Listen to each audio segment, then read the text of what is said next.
tahu bimbingan klasikal itu apa? Bimbingan klasikal adalah bimbingan yang diberikan kepada peserta didik agar peserta didik memperoleh hal-hal yang baru, memperoleh keterampilan-keterampilan baru yang nanti bisa dimanfaatkan dalam kehidupan sehari-hari. Nah, sebelum memulai bimbingan klasikal, Ibu harap kalian dapat bekerja sama selama kegiatan ini, ya. Artinya apa? Kalian bisa berperilaku yang baik di kelas, bisa fokus dengan ibu ketika ibu membicarakan sesuatu, harap didengarkan, dan ketika kita sedang fokus, kalian harus fokus dan tidak mengganggu teman-teman yang ada di sekeliling kalian. Ibu harap kalian bisa bekerjasama dengan baik hingga nanti akhir dari kegiatan layanan bimbingan klasikal. Akan memulai saja. Hari ini Ibu akan menyajikan atau akan mengemukakan sebuah topik untuk bimbingan klasikal. Ada yang tahu topiknya apa? Topiknya adalah cita-cita. Kenapa sih kalian harus tahu tentang cita-cita? Kira-kira kenapa? Tujuannya apa? Tujuannya adalah biar kalian tahu, biar kalian paham tentang cita-cita kalian. Tentu saja cita-cita itu berdasarkan apa yang kalian mampu, apa yang kalian minati, apa yang kalian punyai. Seperti minat, bakat, itu akan mempengaruhi cita-cita kalian. Ya, kira-kira kalian sudah tahu belum cita-cita kalian itu apa? Ada yang sudah tahu?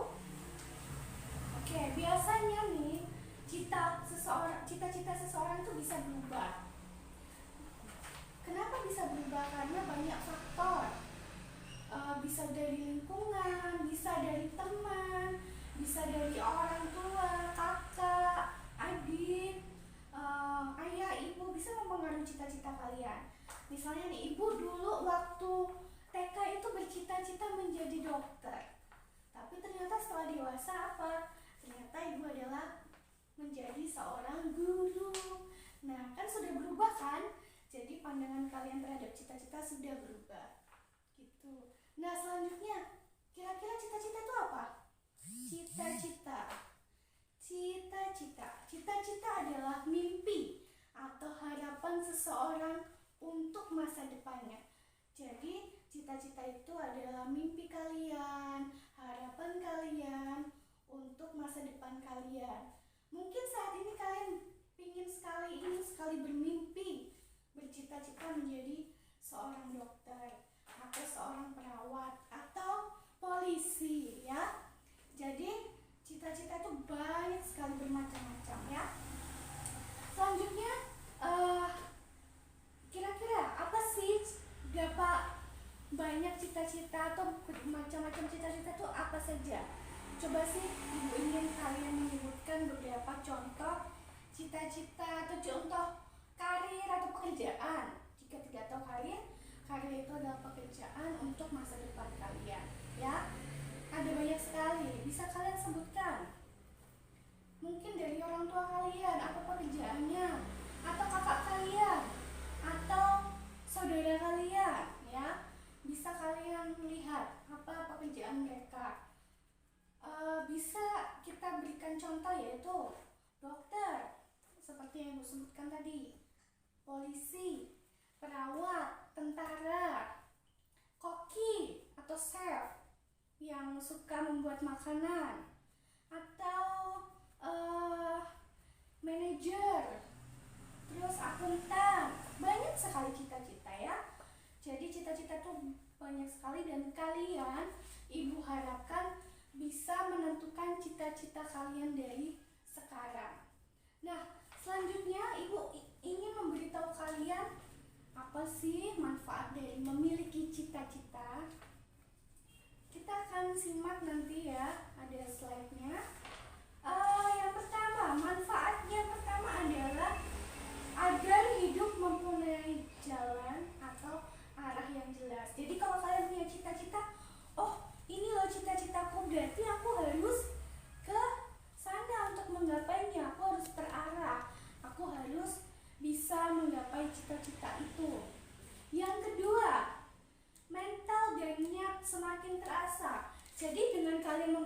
cita-cita, berarti sudah punya niat dan mental kalian akan semakin terasa untuk menggapai cita-cita itu.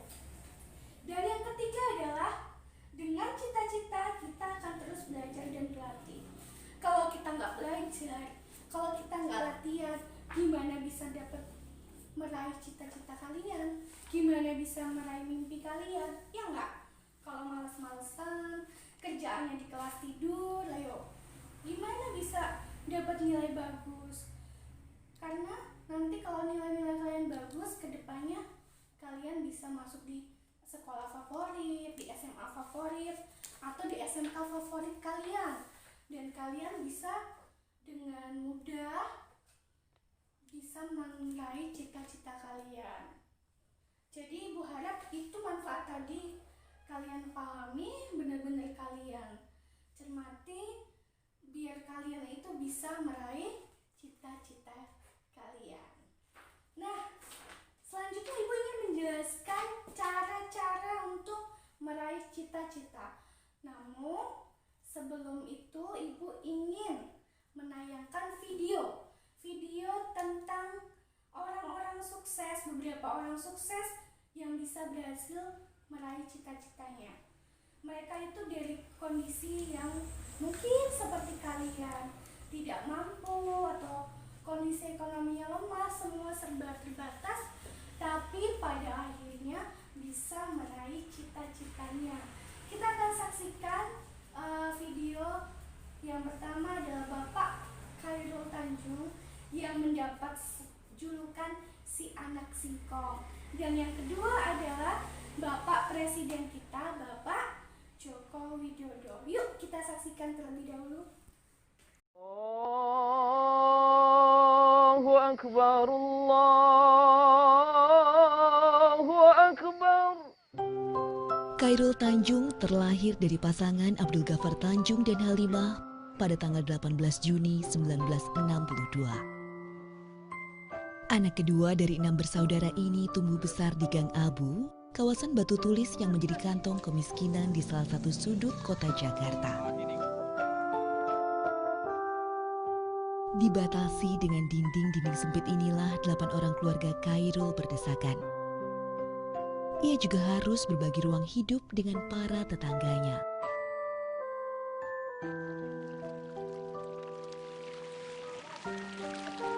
Emang zaman ini lu hidup capek? Dasar orang udah tahu keselip, rapit lo.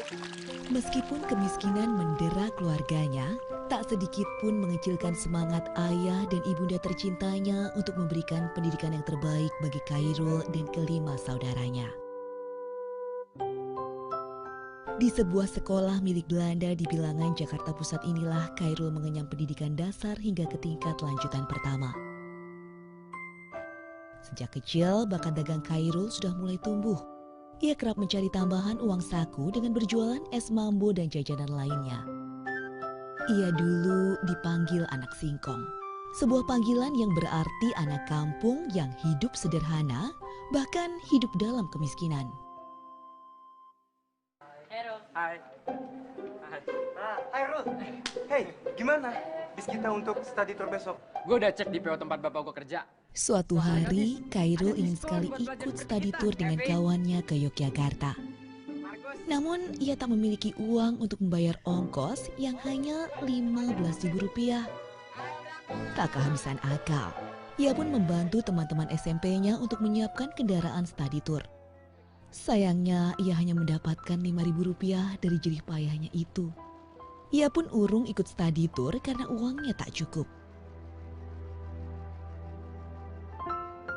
Dengan berdalih adanya urusan keluarga, Khairul pun menyembunyikan kesedihannya dan melepas teman-temannya pergi.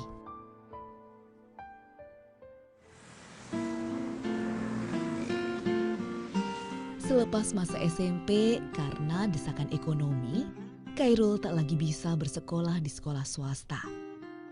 Khairul memilih mengenyam pendidikan lanjutannya di SMA Negeri 1 Budi Utomo, Jakarta. Inilah sekolah yang menyimpan kenangan masa remaja yang sangat indah. Kenangan yang ia simpan dalam-dalam hingga sekarang. Tak jarang ia menghelat acara temu alumni. Tak hanya untuk sekedar melepas kangen atau silaturahmi, tapi juga menghimpun potensi alumni Budut untuk bakti pada negeri. Tentu ia tak pernah melupakan pahlawan tanpa tanda jasanya. Dalam sebuah kesempatan bersua dengan guru tercinta, ia mengungkapkan rasa syukur dan terima kasihnya pada guru yang telah membimbingnya.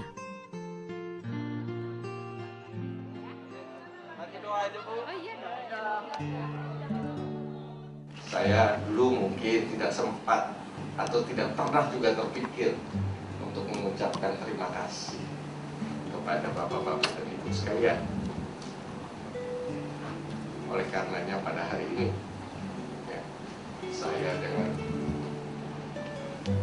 segala kerendahan hati ingin menyampaikan rasa terima kasih saya sebesar-besarnya kepada bapak-bapak dan ibu sekalian.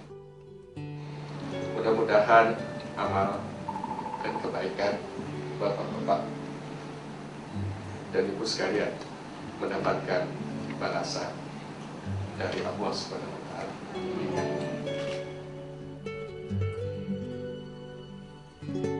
Usai lepas SMA, lagi-lagi himpitan ekonomi terasa kian menyesakan dada. Biaya kuliah dalam setahun 75.000. Harus dibayar dalam minggu ini. Tenang ya Yul, beberapa hari ini nanti ibu kasih uangnya. Iya. Udah kamu beres-beres dulu. Iya Pak. Berbekal uang dari menggadaikan kain halus kesayangan ibunda tercinta, Khairul akhirnya bisa duduk di bangku Fakultas Kedokteran Gigi Universitas Indonesia. Itu hasil dari ibu menggadaikan kain halus ibu. Peristiwa tersebut sontak menjadi tamparan besar di hidupnya. Sejak itulah terpatri keinginan dalam diri Khairul untuk bisa keluar dari pelik kemiskinan yang mengungkungnya. Rajin dan serius ya nak. Kepandaian Khairul melihat celah akan adanya peluang bisnis terasah dengan cepat di masa kuliah. Berapa kok? Makasih kok. Ini fotokopi ini berapa? Memanfaatkan rekanannya, Khairul memulai usaha fotokopi sebagai bisnis pertamanya. Gua kasih lo pego aja lah. Gimana? 150. Iya. Dari pendapatan bisnis yang dikelolanya ini, Khairul membiayai kuliahnya hingga menghantarkan dirinya menjadi mahasiswa teladan tingkat nasional dan meraih gelar dokter gigi di tahun 1987. Saya memulai usaha dari kampus. Kenapa? Karena di kampus itu saya ada. Mulailah dari sesuatu yang Anda bisa kontrol. Mulailah dari sesuatu yang Anda bisa pegang.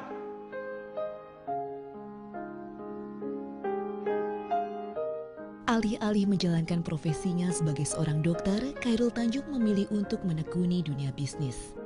Insting bisnis yang kuat menuntun dirinya merintis sebuah pabrik sepatu. Setelah 3 bulan terlunta-lunta dalam ketidakpastian, bisnis alas kaki miliknya ini mampu menggerakkan roda perekonomian dan berkembang pesat.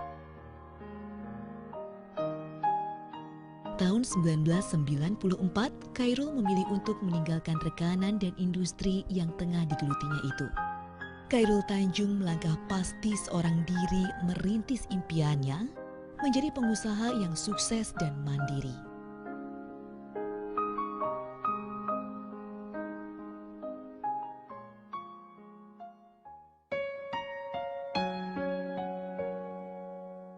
Di tahun yang sama, 1994, Khairul Tanjung menempatkan hatinya pada seorang gadis yang telah 2 tahun dekat dengannya. Dialah Anita Ratnasari, seorang biduan cantik adik kelasnya semasa kuliah. Latar belakang keluarga yang berbeda membuat rumah tangga yang dijalani Khairul bersama Anita terasa berwarna. Peran Anita sebagai seorang istri begitu besar dalam mendorong keberhasilan Khairul. Tak pernah sedikit pun Anita mengeluh akan kebiasaan Khairul yang kerap tenggelam dalam pekerjaannya. Di lubuk hatinya yang terdalam, Anita yakin suami terkasihnya Khairul melakukan yang terbaik untuk masa depan dirinya dan keluarganya. Sebuah perubahan besar terjadi di tahun 1996. Kelahiran putri pertamanya, Putri Indasari, yang bersamaan dengan keluarnya keputusan kepemilikan Bank Mega atas namanya, menjadi berkah bagi keluarga kecil Khairul Tanjung. Meski kesibukan kerap menyita sebagian besar waktunya, namun saat di rumah, Khairul tak segan-segan turun langsung merawat anak-anaknya. Tak hanya seorang eksekutif bisnis yang piawai, Khairul Tanjung juga seorang sosok ayah yang hebat untuk kedua anaknya, Putri dan Putra. Saat senggang bersama kedua buah hatinya ini adalah saat-saat yang paling berharga dan selalu dinanti oleh Khairul. Berkat kasih sayang, dukungan dan perhatian dari istri dan kedua anak tercinta inilah, Khairul Tanjung kian termotivasi untuk terus melangkah maju.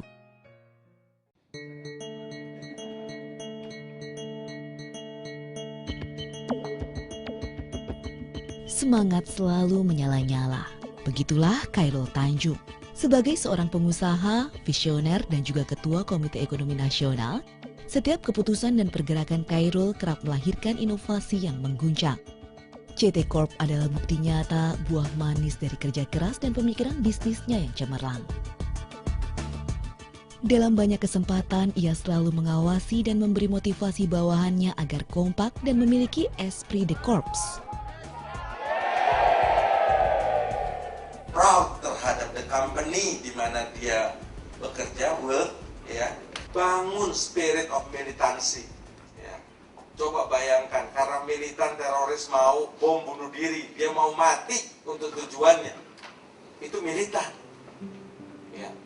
Itu militan yang negatif. Kita mau militan yang positif. Dia nggak perlu mati buat perusahaannya. Saya nggak perlu minta sampai saat ini, sampai begitu. Cukup setengah mati aja.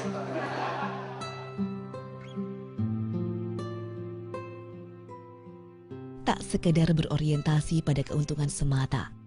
Keputusan demi keputusan yang dibuat Khairul didasarkan pada cita-cita besarnya membentuk Indonesia baru menuju ke arah yang lebih baik. Kita siap untuk menyongsong masa depan yang lebih baik. Yang kedua, jangan lupa, kita melakukan kontribusi yang besar untuk bangsa ini.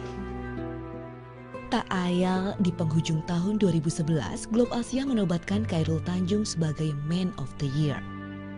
30 tahun sudah Khairul bergelut di dunia bisnis. Kerja keras dan konsistensinya berhasil mengembangkan payung CT Corp sehingga mampu memberikan lapangan pekerjaan bagi 75.000 jiwa. Namun Khairul tak akan pernah lupa dari mana dirinya berasal. Ia membangun CT Foundation, sebuah yayasan yang menampung dan mendidik anak-anak kurang mampu namun memiliki potensi. Kepeduliannya ini semata-mata ditujukan untuk mengentaskan mereka dari belenggu kemiskinan. Satu hal yang Khairul selalu ingat, kesuksesan yang diraihnya ini tak terlepas dari doa dan dukungan sang ibunda terkasih Halimah. Dari Halimahlah Khairul belajar arti sebuah perjuangan hidup. Dari Halimah jua, Khairul membangun mimpinya. Baginya, ibu adalah permata yang selalu ia simpan di lubuk terdalam hatinya. Setiap doa dan langkahnya, ia persembahkan bakti yang paling tulus untuk ibunda tercinta.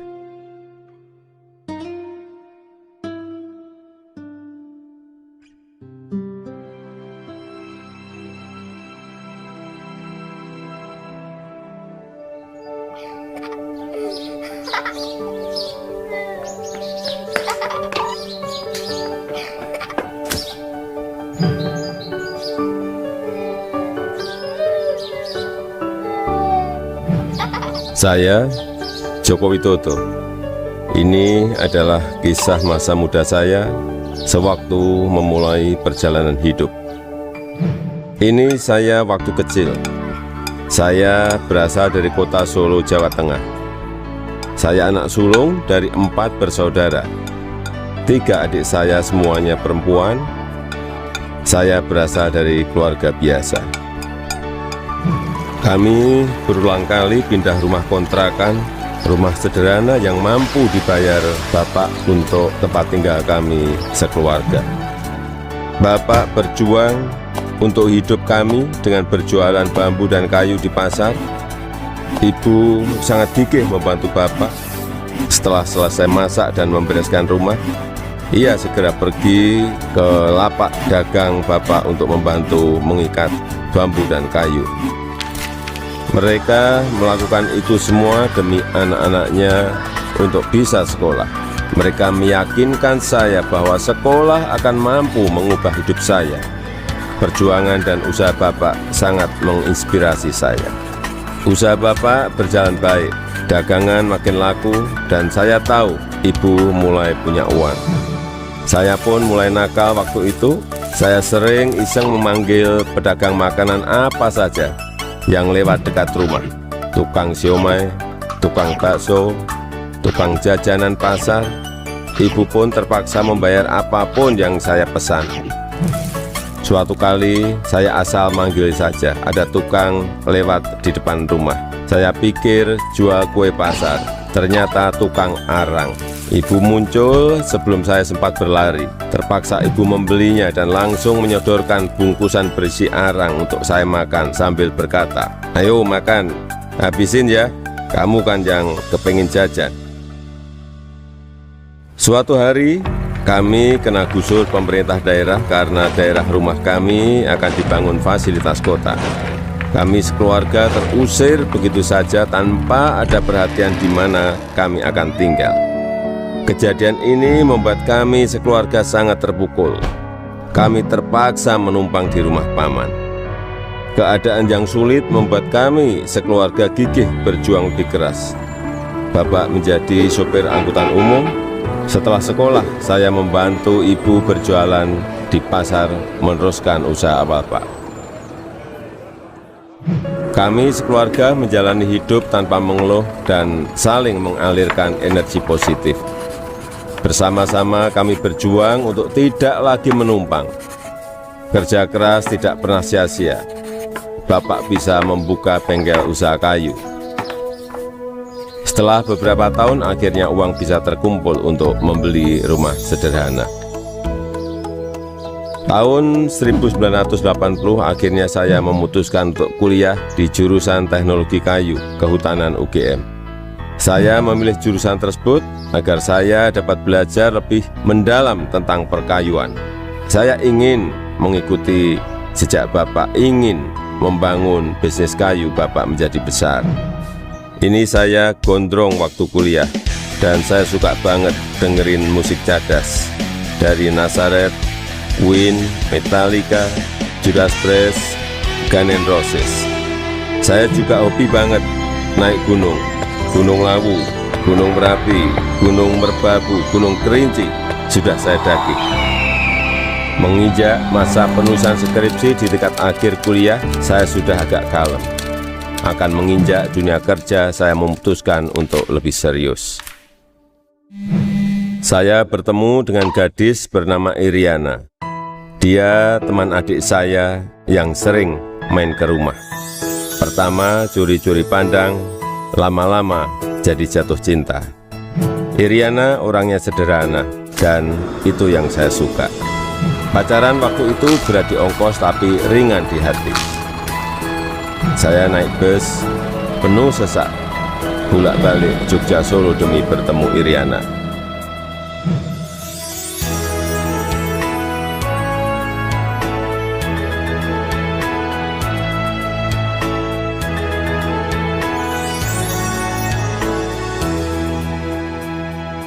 Lulus kuliah tahun 1985, saya melamar ke sebuah perusahaan kertas di Aceh.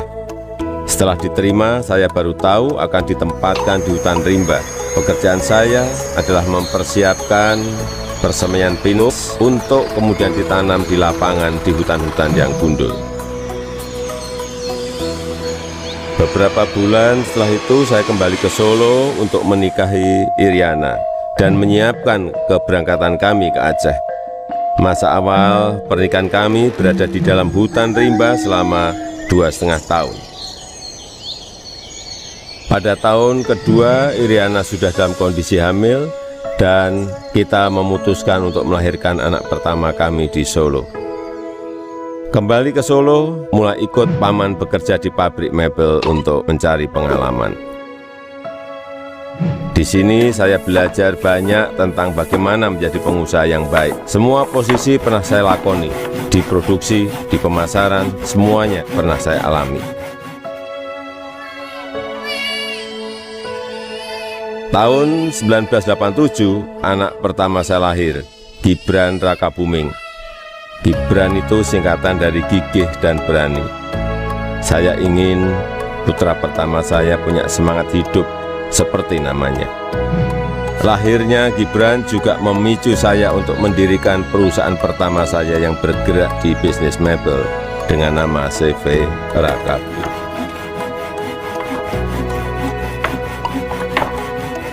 Tapi ternyata menjadi pengusaha bukanlah sesuatu yang mudah.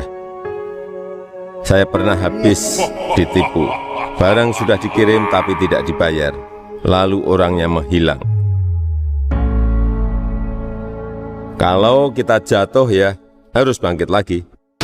Tidak lama setelah itu saya mendapatkan pinjaman modal usaha.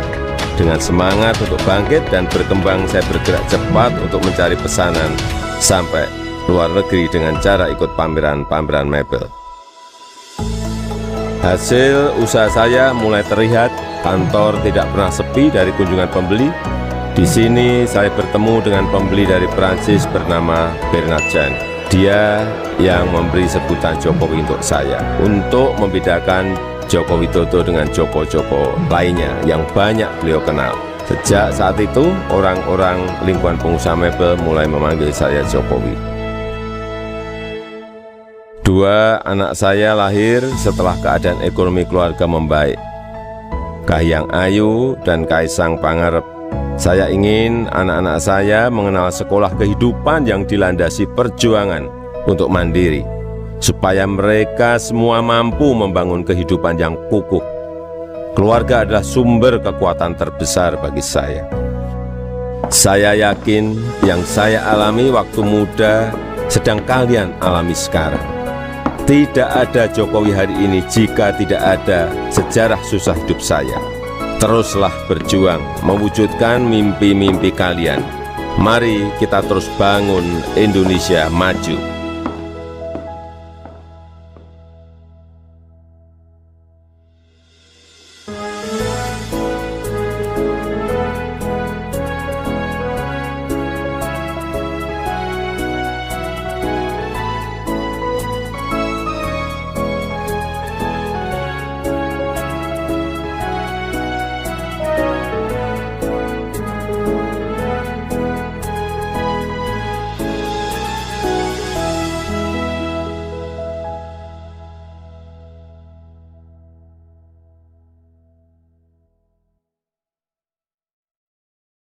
Tadi sudah melihat video kan?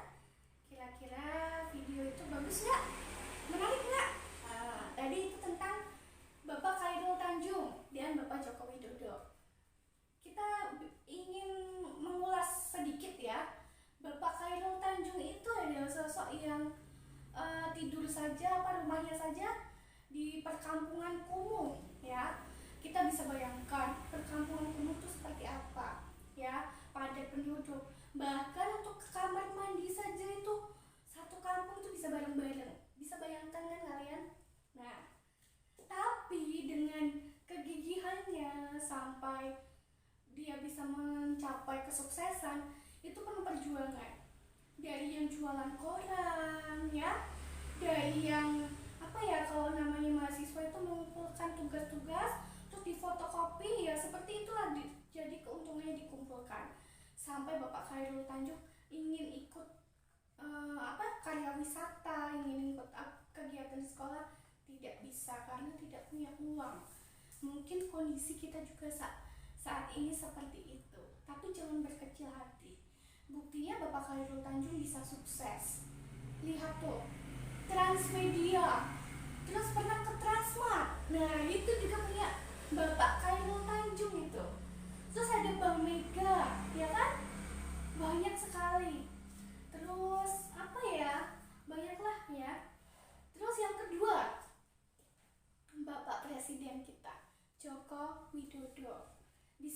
perjuangannya. Dia adalah anak dari seorang tukang kayu, ya. Hidupnya pindah-pindah, ngontrak, bahkan sempat digusur rumahnya. Tapi dengan kegigihan bapaknya, orang tuanya, akhirnya mereka bisa bangkit, bisa sukses. Dan Bapak Jokowi bisa kuliah, bisa membangun perusahaan sendiri. Hebat kan? Terus bahkan bisa menjadi seorang presiden, ya. Tentu saja bukan hanya Bapak Joko Widodo atau Bapak Khairul Tanjung. Di luar sana masih banyak potret orang sukses. Mungkin kalian bisa lihat sekitar kalian, orang tua kalian bagaimana merintis usahanya, bisa sukses, ya. Ibu harap video-video tadi bisa menjadi motivasi kalian, bisa menjadi semangat kalian untuk terus meraih cita-cita. Nah, sekarang Ibu ingin menjelaskan bagaimana sih cara untuk meraih cita-cita. Oke? Ibu akan menjelaskan yang pertama. Yang pertama adalah cara meraih cita-cita.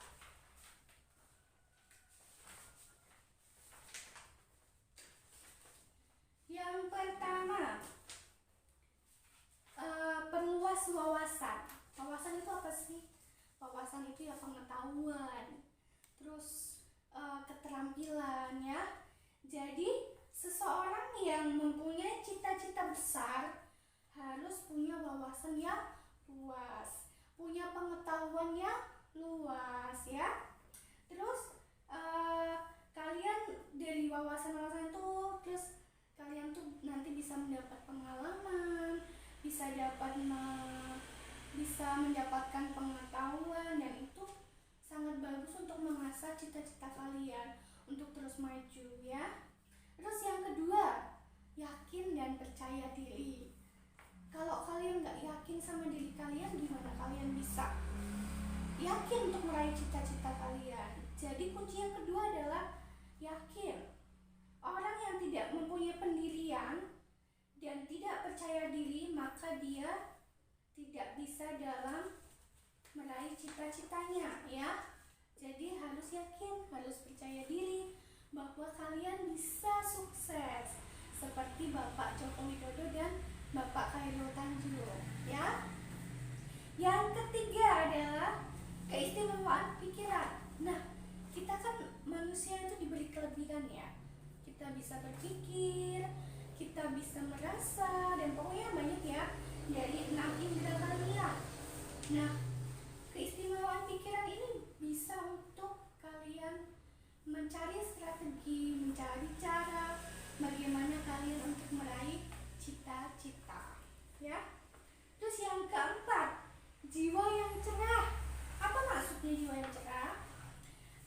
Jiwa yang cerah ini adalah agar kita menemukan jiwa yang cerah atau jiwa yang baru dalam hidup kita. Kita harus melupakan kegagalan kita. Kita harus melupakan yang tidak berarti dalam pikiran kita untuk membangun masa depan kita, ya.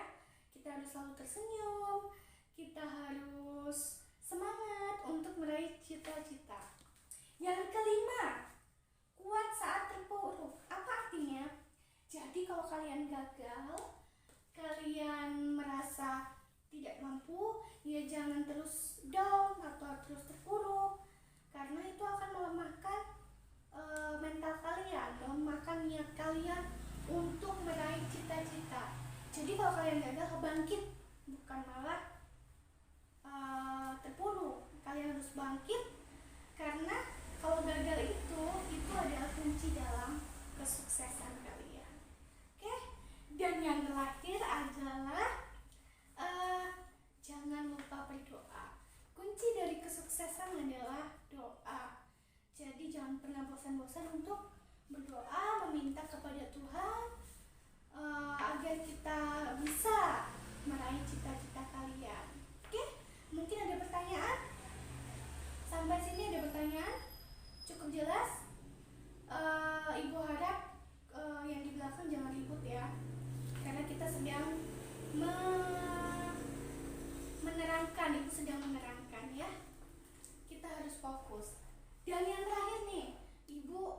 punya beberapa pertanyaan. Nanti kalian harus menjawabnya dan kalian bisa mengumpulkannya kepada ibu. Ibu harap bimbingan klasikal kita hari ini sungguh memberikan manfaat yang bagus. Kalian bisa menuliskan cita-cita kalian, ya. Kalian bisa yakin bahwa kalian bisa meraih cita-cita. Dan 6 cara tadi ibu harap kalian bisa menerapkannya, ya. Jangan hanya malas-malasan di sekolah, jangan tidur di kelas. Kalau sudah seperti itu, gimana caranya kalian bisa belajar dengan baik, ya enggak? Oke, mungkin ini saja dari ibu. Kalau ada pertanyaan, kalian bisa bertanya kepada ibu. Dan ibu harap apa yang ibu berikan, apa yang ibu sampaikan dapat kalian terima, dapat kalian pahami, dan pada akhirnya kalian bisa menentukan cita-cita kalian untuk masa depan kalian. Karena tanpa cita-cita kalian nggak akan mudah untuk